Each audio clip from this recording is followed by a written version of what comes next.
बहुत समय पहले की बात है। एक घने जंगल के बीच में एक सुंदर नदी बहती थी। उस नदी में एक बड़ा मगरमच्छ रहता था। मगरमच्छ का नाम था मंटू। मंटू बहुत चालाक और मजाकिया था। वो अपने बड़े जबड़ों से किसी भी जानवर को डरा देता था, लेकिन उसके मन में एक छुपी हुई ख्वाहिश थी। उसे आम खाने का बहुत शौक था। हर दिन मंटू नदी किनारे बैठकर सोचता, काश मैं पेड़ पर चढ़ पाता और उन मीठे आमों का स्वाद ले पाता। मगर मगरमच्छ ठहरा पानी का जानवर, पेड़ पर चढ़ने का तो सवाल ही नहीं उठता था। मंटू के पास एक तोता था जिसका नाम था मिठू। मिठू और मंटू बहुत अच्छे दोस्त थे। मिठू हर रोज मंटू के पास आता और दोनों साथ में गप्पे मारते। एक दिन मंटू ने मिठू से कहा, मिठू, तुम कितने किस्मत वाले हो। तुम उड़ सकते हो, पेड़ों पर बैठ सकते हो और आम खा सकते हो। मुझे भी आम खाने का बहुत मन करता है, लेकिन मैं तो पेड़ पर चढ़ ही नहीं सकता। मिठू ने सोचा और फिर कहा, मंटू, तुम चिंता मत करो, मैं तुम्हारे लिए आम लेकर आऊंगा। अगले दिन मिठू उड़कर पास के आम के पेड़ पर गया और वहां से एक बड़ा सा पका हुआ आम तोड़कर मंटू के पास ले आया। मंटू ने बड़े चाव से वो आम खाया। उसकी खुशी का ठिकाना न रहा।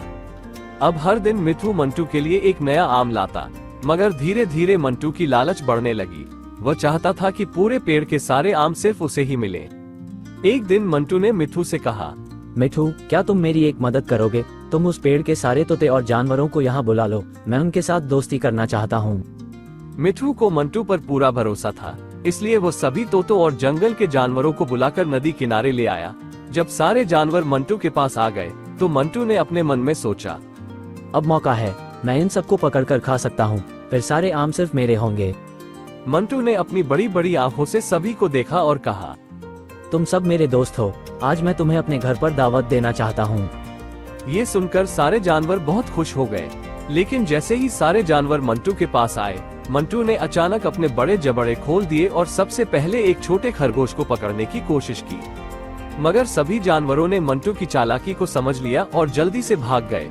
मिठू ने भी दूर जाकर मंटू से कहा, मंटू, तुमने मेरी और सभी की दोस्ती का गलत फायदा उठाया। तुमने सबको धोखा दिया। अब मैं कभी तुम्हारी मदद नहीं करूँगा। मंटू को अपनी गलती का एहसास हुआ। वह उदास होकर नदी के किनारे बैठ गया।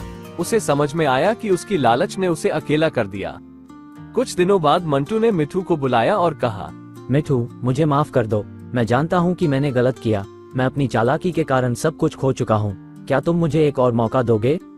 मिठू ने मंटू की बात सुनी और फिर सोचा।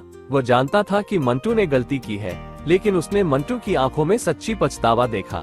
मिठू ने कहा, ठीक है मंटू, मैं तुम्हें एक और मौका देता हूँ, लेकिन याद रखना, दोस्ती में ईमानदारी सबसे बड़ी चीज होती है। अगर तुमने फिर से धोखा दिया तो हम सब तुम्हें हमेशा के लिए छोड़ देंगे। जंगल के बाकी जानवरों का भी भरोसा जीत लिया। सभी फिर से मंटू के पास आने लगे, क्योंकि अब वो सचमुच एक अच्छा और ईमानदार दोस्त बन चुका था। और इस तरह मंटू की चालाकी की कहानी पूरे जंगल में मशहूर हो गई। मगर सबसे बड़ी बात ये थी कि मंटू ने अपनी गलती से सीख ली और एक अच्छा दोस्त बन गया।